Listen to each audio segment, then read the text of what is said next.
Hi, everyone, and welcome to this session. Today, we're going to speak about how to overcome a low GMAT or GRE score.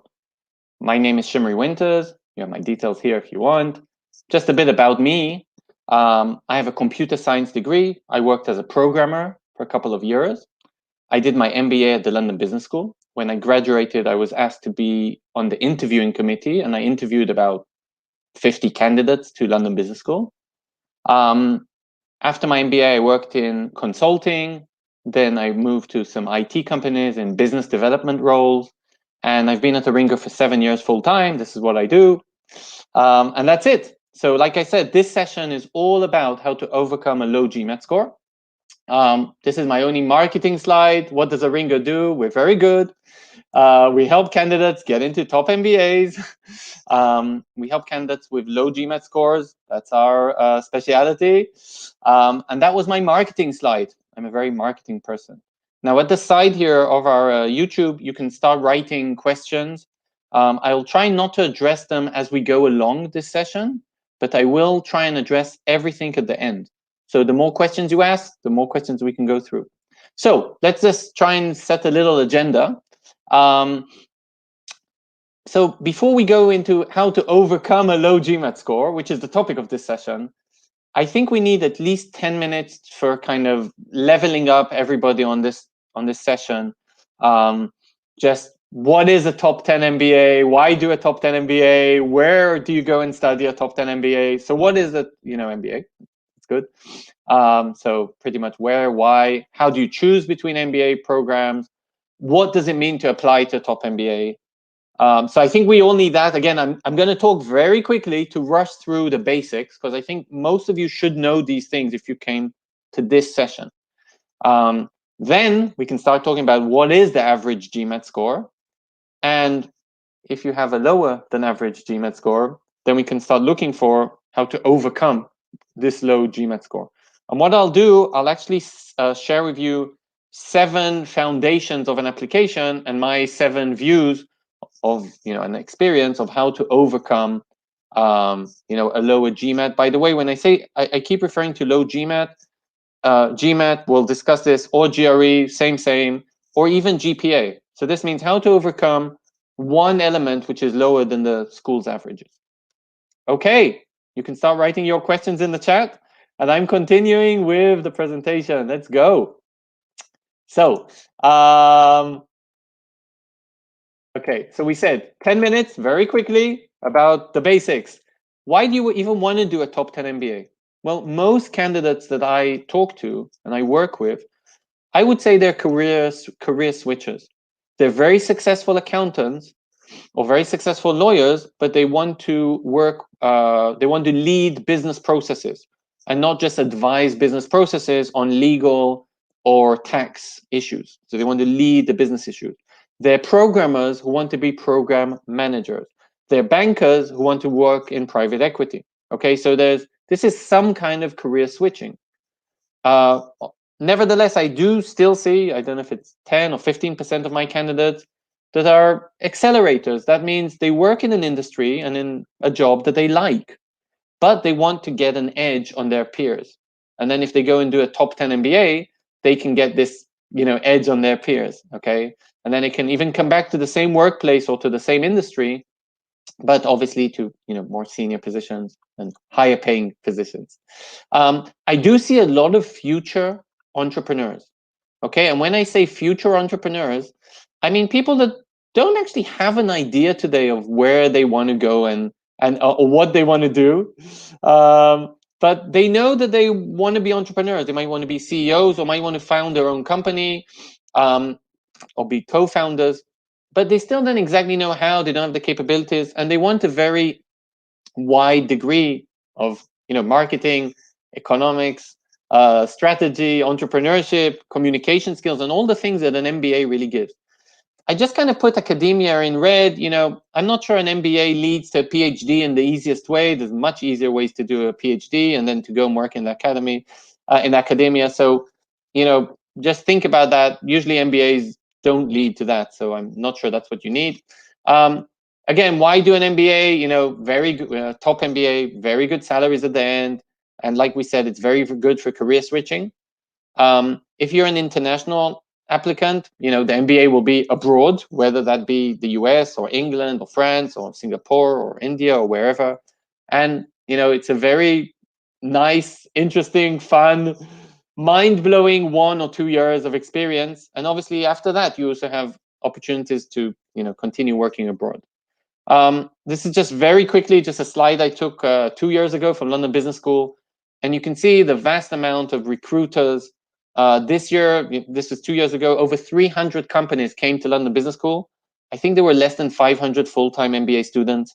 So, and some of these companies had more than one position. So you can understand there's a lot of work for, post-MBA in nearly any industry, have it be consulting, venture capital, strategy, marketing, you have it, technology, of course, and everything else, book publishing. There's companies here that represent them, Burger King, so nearly every company.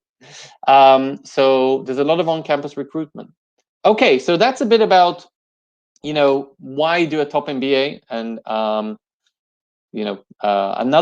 okay, so what are the top MBAs? That's a good question. And then people a lot of times refer me to MBA rankings.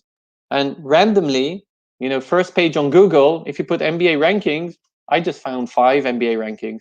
There's actually a lot more. So the problem with these rankings are they're not identical. Big problem.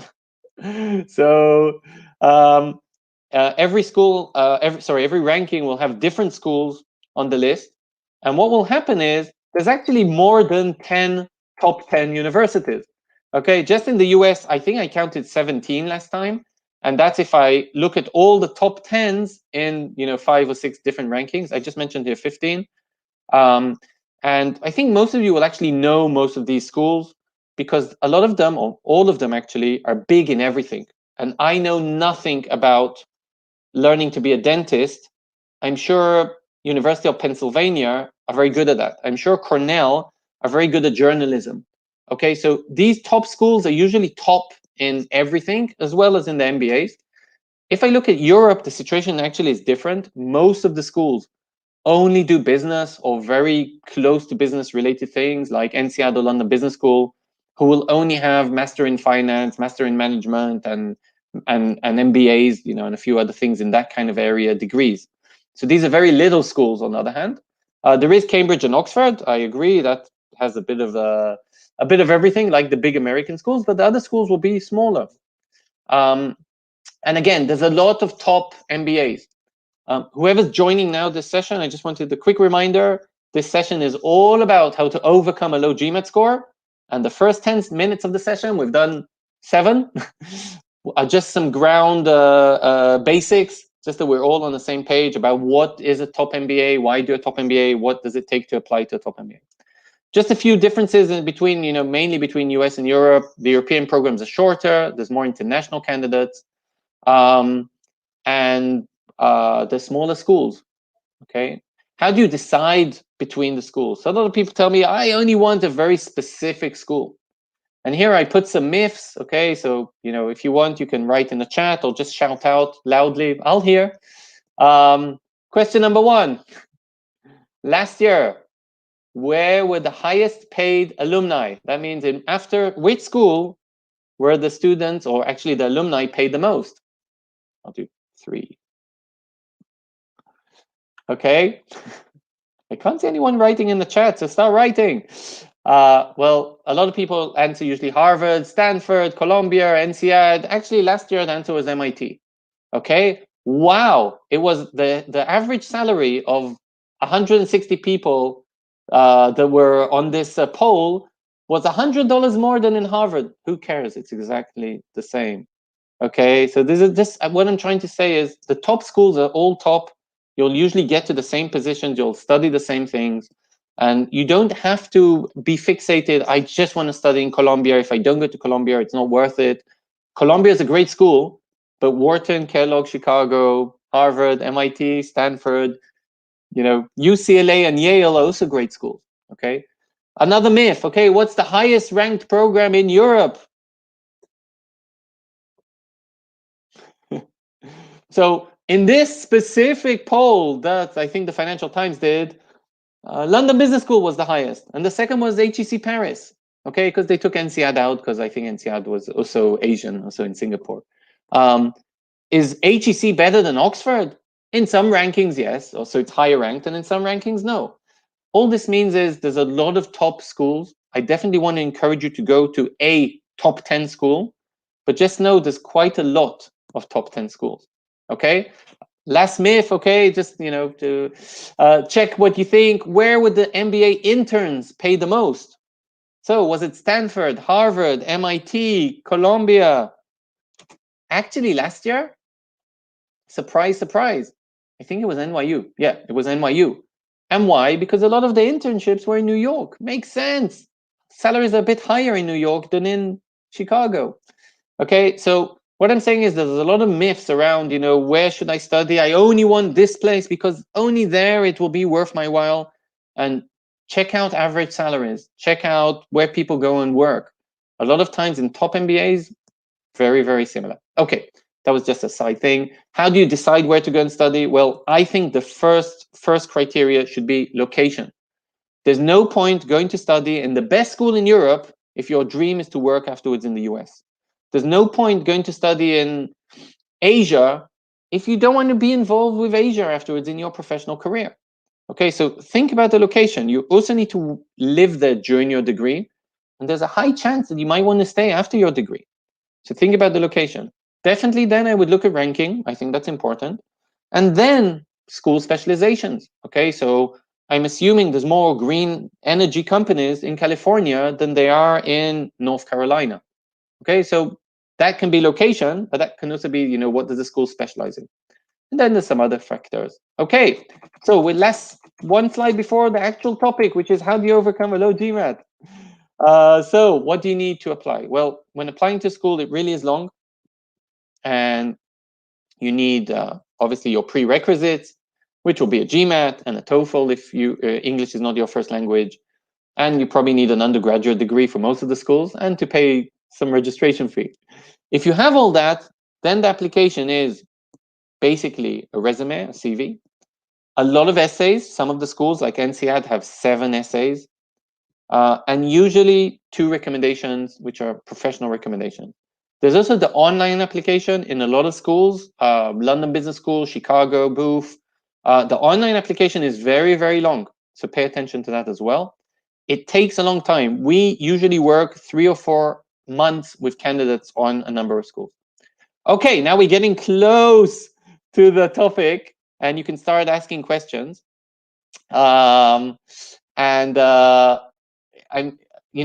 before we discuss how to overcome a low GMAT score, let's see what the average GMAT scores are.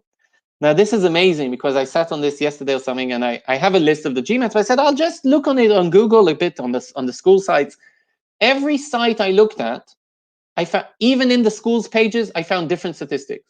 So, I'm going to mention some school averages, but please, if I mention LBS is 707 points, and someone found that it's 708, I don't argue, you're right. There's just a lot of statistics, okay? But I'm pretty, I'm pretty there. I'm pretty much there. So if I look at the top 10 schools in the US, the average GMAT score is usually around 730, okay? If I look at all the top schools, we're around 730. Stanford can be even above 730, and that's the average. If I look at the US top 20 schools, here it is the vary ranges quite a lot. There are schools which are around 710. There are schools which are around 690. Again, let's just say it's 700 for the sake of the matter. And also top 30 schools. The GMAT doesn't go much lower. I've seen schools with 680 as a GMAT average, but the top 30 school doesn't go much lower than a 680. This means if you're not in the 700 range for a even top 30 school, you're below average, and this presentation is important for you because you need to find ways to overcome your lower than average GMAT score. Second thing with same thing with top EU schools. If I look at LBS and INSEAD, we're around the 710. If I look at Oxford, Cambridge, HEC, IESE, Barcelona, IE, ISADE, these schools, IMD, we're around 680, 690. So again, you're probably aiming for 700 and above. And if not, then you need to overcome this challenge. Okay, now I can see you starting to write questions, because now we're getting into the topic. Keep writing them. I will address them at the end of this presentation. And we're getting now finally to the topic. I just did want to address the GRE and also the GPA. Regarding GRE, the GRE really, really varies. It's actually a surprise, because when I look at the GMAT averages for the top schools are very similar. But then when I look at the GRE, I can see very big differences. I've seen Stanford. I think Stanford was around 165, which is 330. Whoever does GRE understands that. But I've also seen top schools which said 162, so 324. I think the main reason is still GMAT is dominating most of the applications. And I think, some schools it can be 90% applicants with GMAT, some schools it will be 85%. Second thing is most international candidates will still be taking the GMAT. And sometimes there's a factor, if you come from an overrepresented background, your GMAT needs to be higher. And the GRE, they might be a bit more patient, and there might be more Americans or more or less candidates, and that's why they usually there's more of a flow of GRE scores. Still, look at the school average, and if your GRE is much lower than the school average, 1 or 2 points or 3 points below the average, you need to overcome this gap somehow. If I look at GPAs again, it varies. I kind of put here averages, but basically you need a very good GPA, sorry, and they will look at your GPA. Okay, so if your GPA is below, top whatever system you were in, but let's say below top 10% of your class, you probably need to explain that somewhere.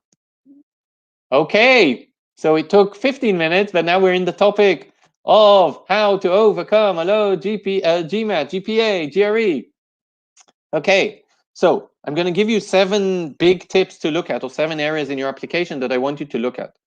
But I just want you to remember, GMAT is not GMAT. And when I say GMAT or GRE or GPA, it's not the only factor. Most schools, I would say the GMAT or the GRE are about 30% of your 100% application. GPA and your undergraduate degree can be another 10%. That means there's still another 60% or 60 points that you can express yourself.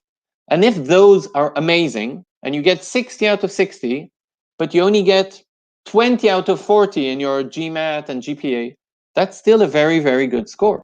So it's not the only consideration. Okay, and I wrote here, your work experience and your extracurricular activities and who you are as a person and what did your recommenders say. And there's so many other factors, which all will be expressed in your application. So without further ado, let's talk about what the school's looking for, and then how can you, show that the low GMAT doesn't represent you and you can overcome that. So schools are looking for a lot of things, and this is so important for me to express. Okay, so I put here in purple, I hope your colors are the same, but on the right in purple, academics. And academics are important, but we said the GMAT and the undergraduate degree and everything together is 40% out of the 100. Important, but there's other factors. For example, do you have vision? Why MBA? Why now? What are your career goals? Things like that. I'm going clockwise. Red, school motivation.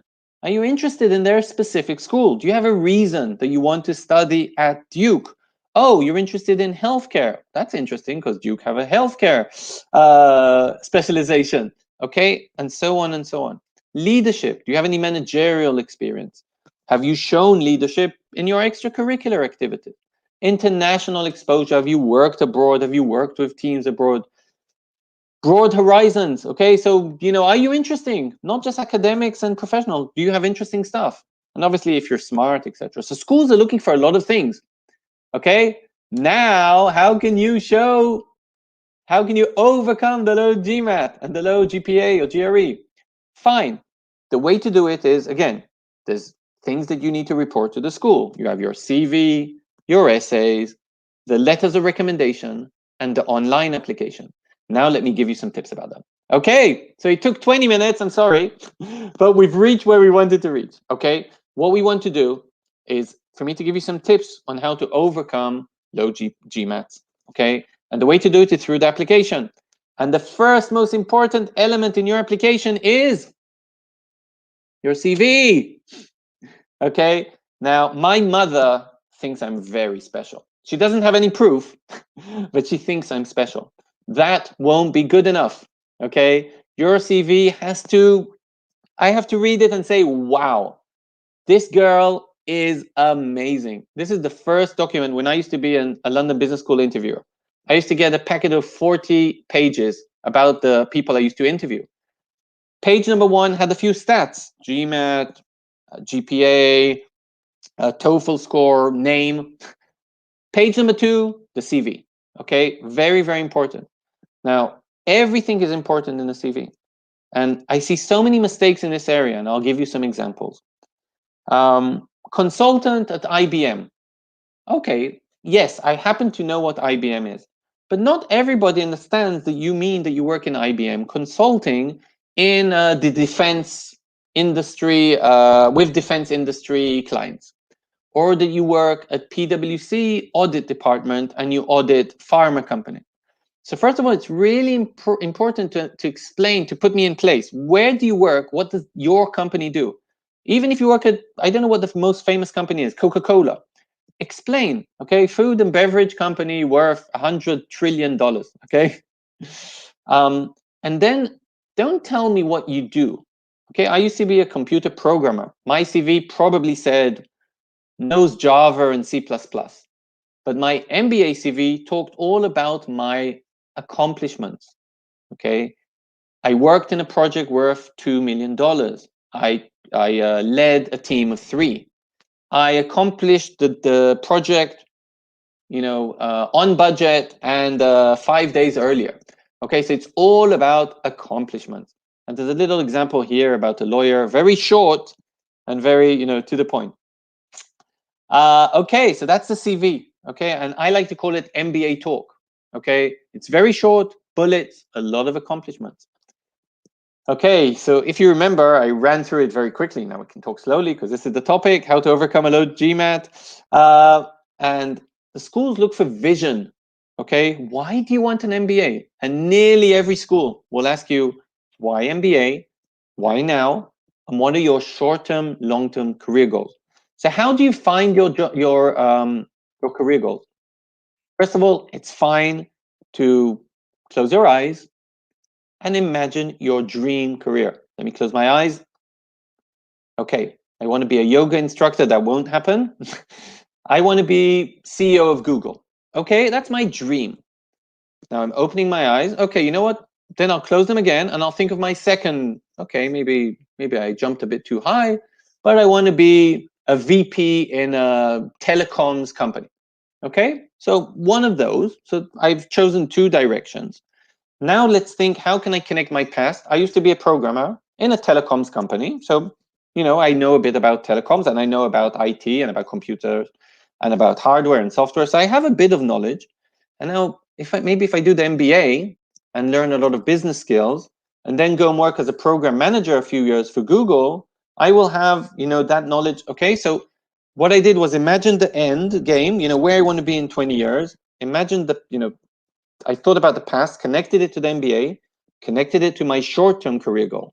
So it has to be something ambitious, but something realistic.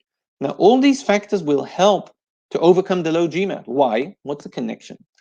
Because although I have a low GMAT, by the way, my GMAT is 660, and I got into London Business School.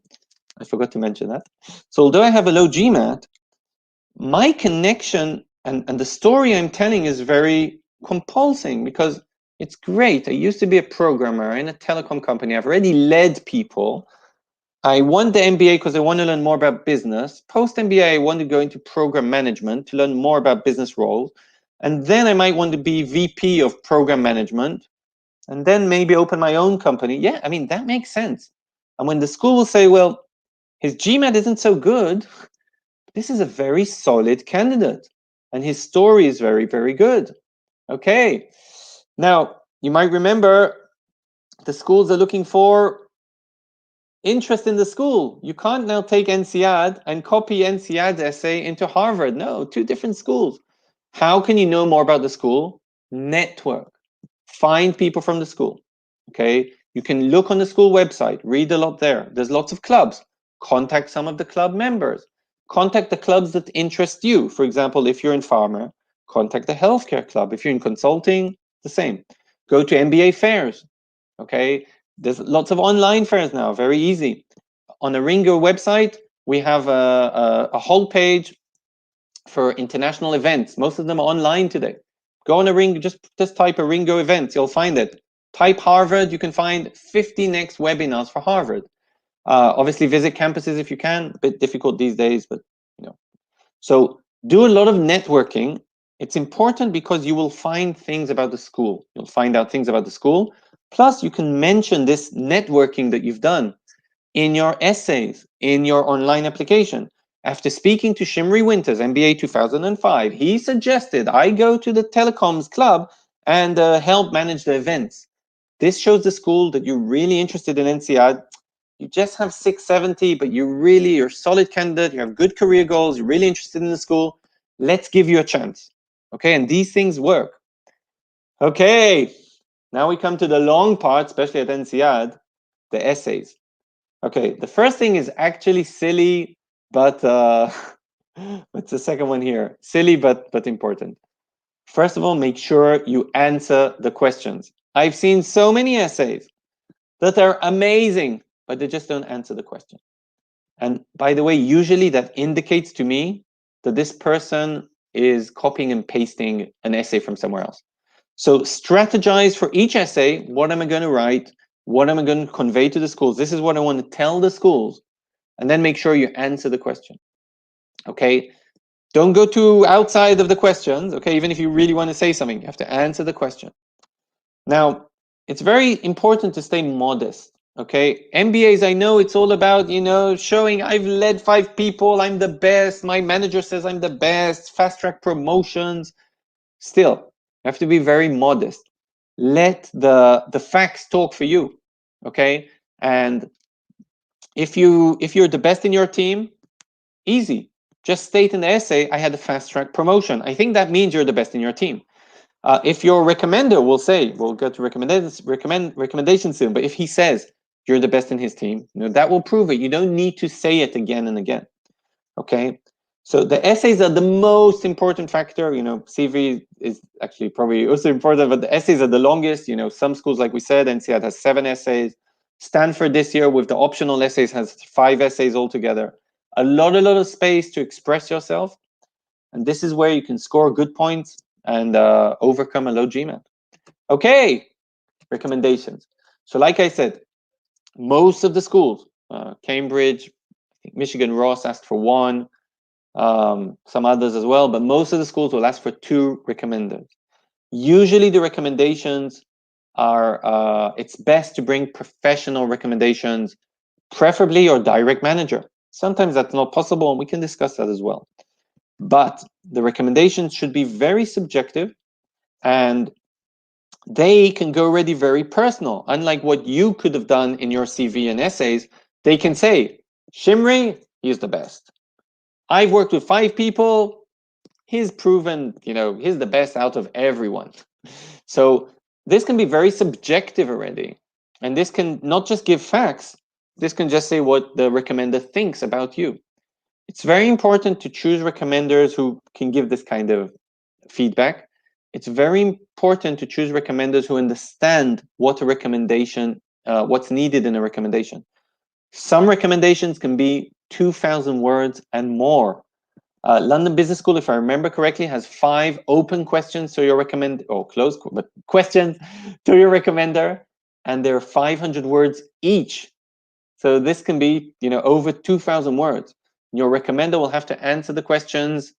How is the candidate better than his peers? 500 words. And he can't just say, oh, he's better because he's more analytical. No, I want to hear now an example and details. Now, a strong recommendation can definitely help the school who's factoring all the other factors. Well, GMAT wasn't so good. Good CV. Essays were okay. These are the best recommendations I've ever seen. Okay, so this is another factor when admissions or when an interviewer is looking through your application. that can help overcome worries that the admissions may have. For example, is he academic enough? And then your recommender says, he actually learned by himself a whole new area and a whole new skill set and a programming language on his own. He's an autodidact. And your interviewer or admissions will read this and say, wow, why was I worried about his academics? This guy can study, he's fine. Okay, tip number 6 out of our 7 of how to overcome a low GMAT. So remember, schools are looking for 3 things, and generally they're looking at your academics, they're looking at your professional experience, and they're looking for everything else. Don't be a dry biscuit, or I need a different expression for that. Don't just be academic and professional. When I interviewed for London Business School, I interviewed 2 candidates with 780 GMAT. That's a fantastic GMAT. One of them had a very good professional experience. The other didn't. The one with the very good professional experience didn't have any volunteering, didn't have any hobbies. All he's done in his life is study and work. That's fantastic. But when I thought, would I want this guy in my class? The answer was no. The answer is he's going to get great scores, but he didn't seem like someone I would like to work with on a day-to-day basis. He didn't seem like someone that would add me much value in my study group. And actually the guy with the 780, okay, fantastic score, with a less impressive professional experience, the reason he had the less professional experience was less good was he actually volunteered somewhere for 4 years straight. He led some kind of organization. It was amazing. And he explained to me why he was doing this. And he had a very good roundup story around everything. So great, 780, that's, so what? And I've had the same thing. Remember, I have a 660. I've had the same thing with people with low GMATs that brought to me a very nice story. By the way, bottom line, the 780 didn't get in, and the 780 with the good story got in. Yeah. So I've had the same thing with 660s, 670s. I had this year a 630 get into NCAD. Same thing exactly. He had a very good, compelling story. Now, this is rare, okay? If you have a 630, go and do another GMAT. That's a low score for NCAD. But it's not, if it's your 6th GMAT and you can't get a higher score and you have a very good story to tell, it's definitely worth trying, okay? And extracurricular activities is a great place to show it. I had the 710 this year that got a full scholarship for Chicago Booth, 710. She was in a Big Four, I won't mention the name, but a Big Four Big Four accounting firm. She was in audit, quite boring, but she also was in a beach volleyball team. And a lot of her essays and material were about beach volleyball. And that made a big difference for her to get into Chicago Booth with 710 and to get a full scholarship. Okay, because she was a very interesting person. Now, if you're not an interesting person, I don't play volleyball. You must have some hobbies you would like to share with the school. If you don't have any hobbies, you don't volunteer anywhere, and you still have 2 or 3 years for your MBA, I would definitely think about your extracurricular activities. This is really key and can help overcome a different problem in your application, like a low GMAT. And my last tip, in recent years, or probably in quite a lot of recent years, before I invite someone for an interview, I Google them, okay? So Google yourself. And this sounds strange, but a lot of times I was debating what to do about someone, I Googled them, and I've seen some really bad things in some people's social media. I think Facebook is fine. I think Facebook is okay. It's, it's known that it's a more private and personal platform. Still, be careful what you write there. I don't want to say something too extensive here, but if there's some kind of racist statement in your profile or some kind of picture which is concerning in any way, okay, just change that very quickly, okay? And I actually had a funny story now. I did an interview prep with someone, and it was a few days before their interview with Oxford. Now, most schools this year did a Zoom or a Google Meet or Hangouts or whatever interview. They didn't do a face-to-face interview. And this guy was interviewing for Oxford. Oxford used Skype. Okay, good for them. And I did with him a prep over Skype.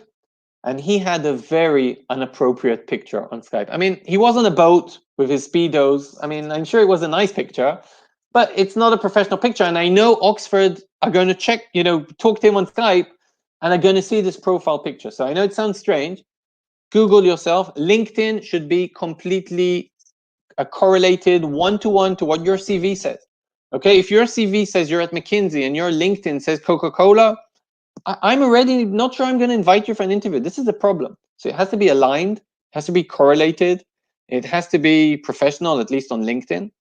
And again, just check that everything's appropriate. Now, all these factors, having a great CV, having great essays, doing a lot of school research, recommendations, extracurricular, having a nice online presence, all these factors will help overcome a low GMAT or GRE or GPA. So those are my 7 tips.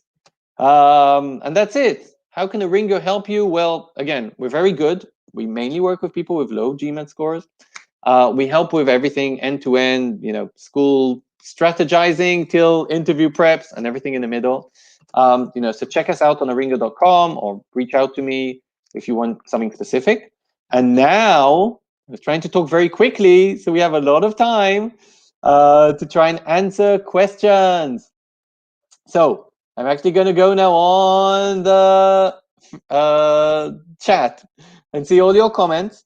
I'm going one by one. So if someone wants to write now more questions, they can.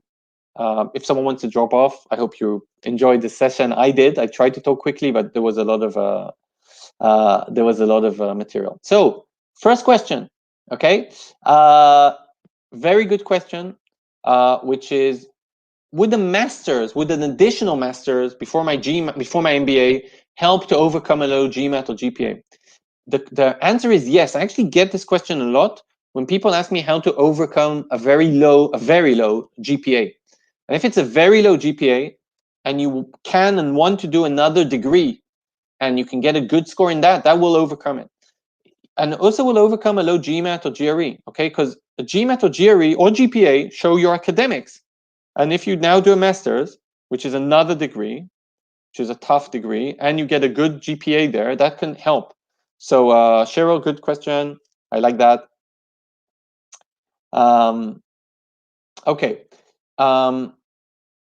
So someone asked me about the factors in the GMAT. So as you know, there's or you probably know, there's the verbal, which is English, and there's the math section, the quant section. Okay, now these 2 sections will make your GMAT score. So when I was talking about 700, these are the 2 sections. There are 2 other sections, and there's the integrated reasoning, and there's the AWA. In these sections, it's not that important if you scored 6 or 7 or 8.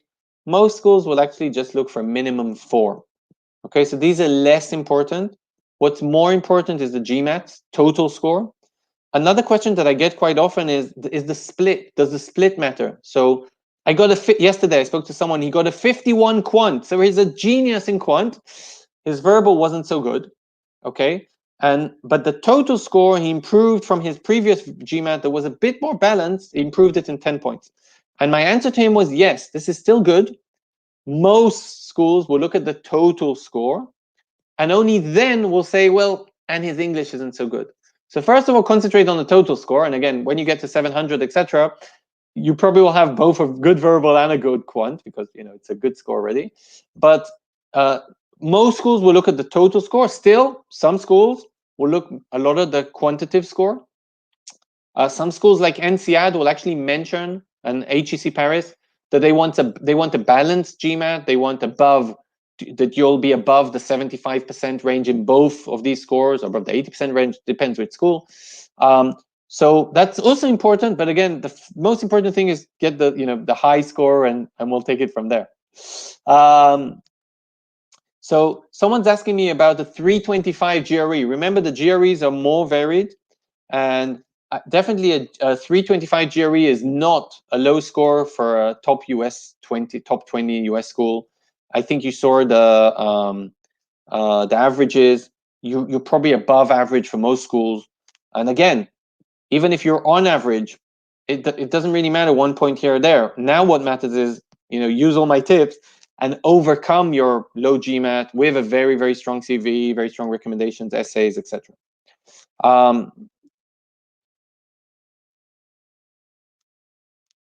Okay, someone's saying he has a 760 GMAT. I don't know what the question is, but well done. CFA, very, very good question. So CFA Pro, you get 2 points from me. Yes, okay, so CFA exams are probably one of the most difficult exams out there. And if you've passed, if you have CFA certifications, yes, that definitely shows that you're someone who can sit on your butt and can study a lot. So it shows you're very academic. It can overcome a low GMAT. Again, when I say overcoming a low GMAT, I'm talking about 40, 50 points below average, up to 40 or 50 points below average. If you're applying to Harvard with a 600 and a CFA, your chances are very, very low, okay? But if you have a 700 and the school average is 730, I guarantee that they'll open your application. Now let's see what's in there. And the CFA would actually help. So I love that question and very good. Okay, I'm still going through your questions. I can see all the myths. Sorry that I got some of you confused with the myths.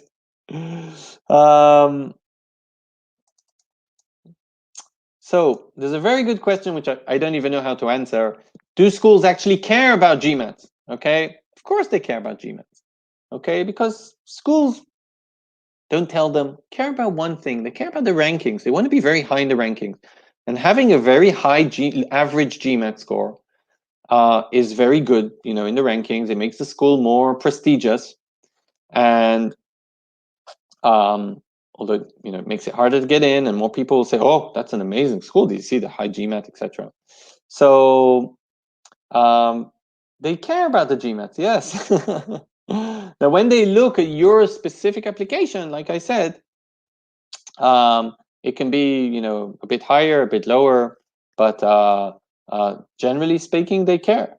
And if 3 applicants come in with the exact same application, which won't happen to you because you read a lot and listened to this this session, they will choose the guy or the girl with the highest GMAT.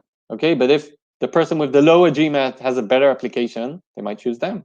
So they definitely care, but still.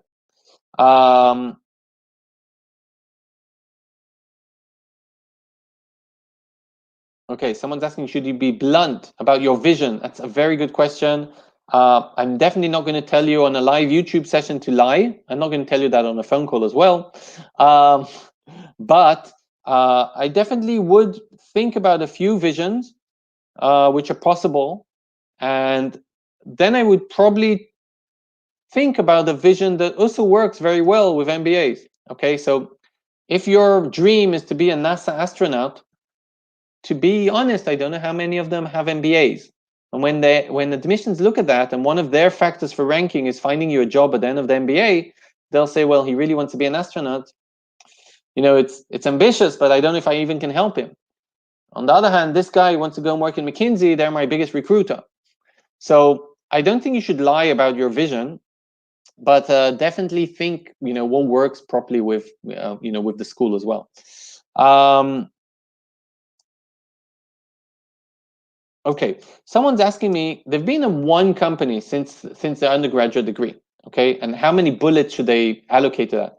First of all, I don't know, okay, so I would say your professional experience on your CV should be between half to 2/3 of your page, okay? MBA CVs are usually 1 page. So now you have a minimum half a page. Now, if you only had 1 position, that's going to be 10 bullets. If you've had 5 positions, maybe you need, even in one company, maybe you should allocate 2/3 of the page, and with a smaller font, that will be 3 bullets per position. So I don't really know, but keep in mind at least half of the CV should be bullets about your professional experience, at least half. Okay, someone's asking about the bare minimum of a GMAT score, and again, as a rule of thumb, 50 points below the average should be the minimum of a GMAT score. The problem comes with the GREs. They're really, I've seen very low GREs get in. I've seen 315 GREs get into schools that say their average is 326. So GREs is a bit hard for me to give you like a rule of thumb. GMAT, it's easier. Again, 40, 50 points below the average as a minimum, but that would have to be a fantastic applicant with an amazing application. Okay. I've seen lower as well, but you know, I'm trying not to make you too optimistic. So there's a very good question at the end. By the way, it's the last question. So if anyone has, we can do 3 more questions.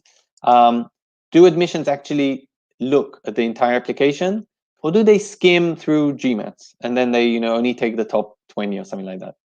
So it's a good question. Obviously, the school will tell you that they look through the entire applications. They allocate a lot of people to look through applications. Okay, the big schools can allocate 20 people per round just to review applications. But the honest truth is, again, I don't know what each person does. They get, 100 applications. They need to go through 100 applications in a very short time, in a couple of weeks. And you can do the maths. It's not going to be 5 hours per application. So they might have some buckets, and they might say, okay, this applicant is from this kind of background. I have another 50 applicants with that kind of background. I'll skim through them. I'll invest more than a minute or 2, but it won't be an hour. And I'll choose the best applicants out of those 50, and I'll make them a pile of 20. Okay, and one of the factors will be GMAT. But another factor, remember, the second page on my 40-page London Business School application that I used to review for candidates used to be the CV. They'll definitely see your CV. So, and page number 3 was already the essays. Okay, so even if someone's skimming, they're going to read your CV, they're going to read your essays very, very quickly. Okay, I'm not sure if they're going to read every word in the second recommendation if your GMAT is 600 and you're applying to a top school. But if your GMAT is acceptable, yes, they'll read your entire application. And I think that's it. So, a few words of wisdom. 1, GMAT isn't everything. Okay, there's other factors. 2, schools will read your application if the GMAT is reasonable and the other factors are reasonable. And now you can shine in the application. CV, essays, recommendations, online application, good school research, good vision, networking. All these factors will help overcome a low GMAT. And that was it from me. I tried to talk very quickly to cover a lot of things. I hope this session was useful for some of you. Check us out on ARINGO.com. And I wish all of you a lot of success. Thanks, and see you in future sessions like this. Bye.